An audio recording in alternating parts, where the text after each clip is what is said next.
Ang plan ng inyong takdang aralin para bukas ay mula sa pahina 100 to 150. Goodbye. Pinipiling na karon.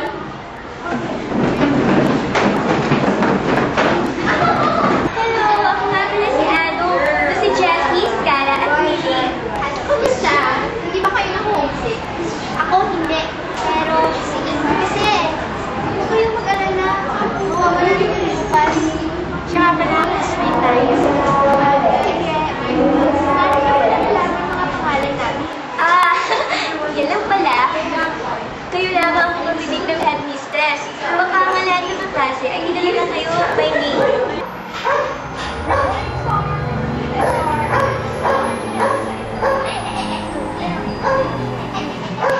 Oo nga, siya ka pala. Since hindi mas matanda, di ba magkakapit kayo? Nakalimutan mo, kasi narinig ko kanina, mas matanda si Jimmy. Guys, time na oh! Maligo tayo sa rest of natin. Sige, kita kids, bye! Bye! Siya nga pala, may party mamaya sa base sa Ligo. Susunod mo kayo ng Scala. See you! Doon na kayo ah. Okay ka na.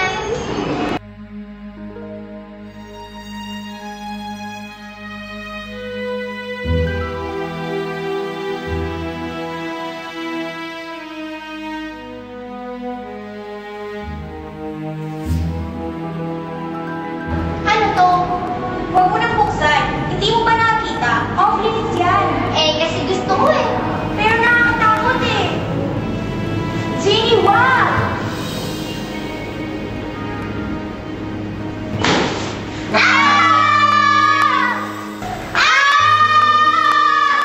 Huwag mong buksan yan! Sinong nagpapasok sa'yo dito? Anong ginagawa niyo dito? Kambal? Kambal? Hindi po. Oo nga, mas matanda ako sa kanya, Lola. Anong lola mo? Ako ang vice principal dito, no? Bumalik na nga kayo sa mga silid niyo. Ngayon din! Opo! Anong nangyari? Siligin mo na lang din. Ikaw lang, no? Boss talaga, buti lang hindi kayo na-expel. Ang tagal naman.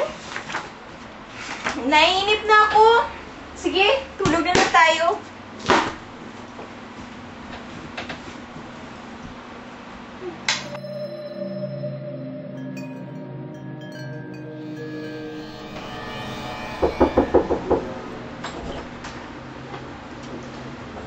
Salamat at andito ka na. Shh! Baka marinig tayo. Tara na. Eh kasi, may KJ dito eh. Sama ka na lang, Amber. Sige na naman. Sige. Yes! Tara na, tara na. Sige naman.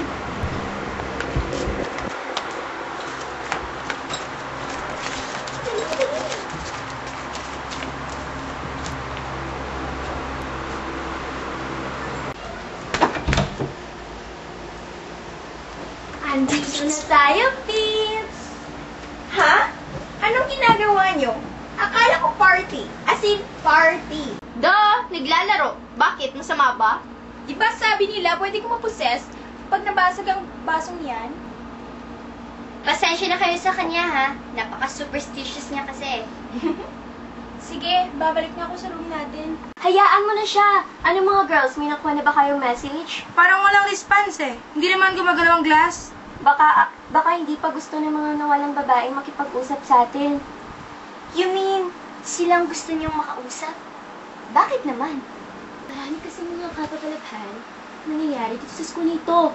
Yung sa sealed room, ang mga narinig nating mga scratches kapag gabi, baka pusa lang o baka iba na. Kaya't naisipan naming tanungin ang mga kaluluwa na gumagala. Uy, ano? Luba ng kwento mo yan. Kahit ng elementary students, matatakot sa kwento mo.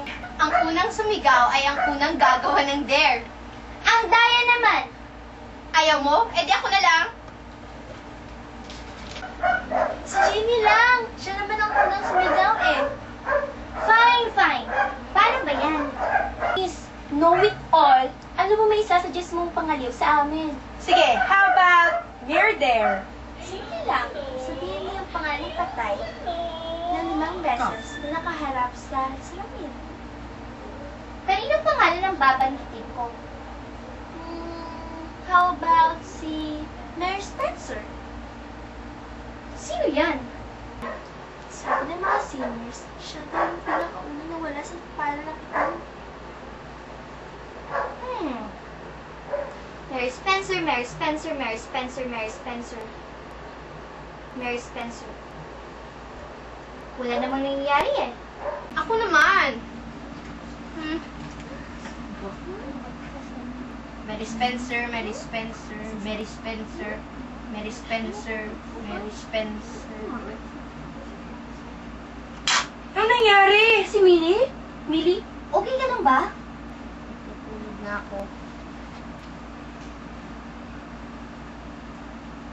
Paano yung party? Hayaan na lang natin sila. Nakatulog naman si Amber eh.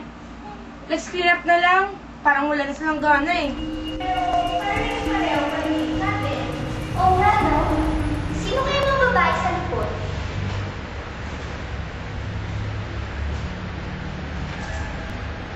Amber, nakikinig ka ba? Yan, no?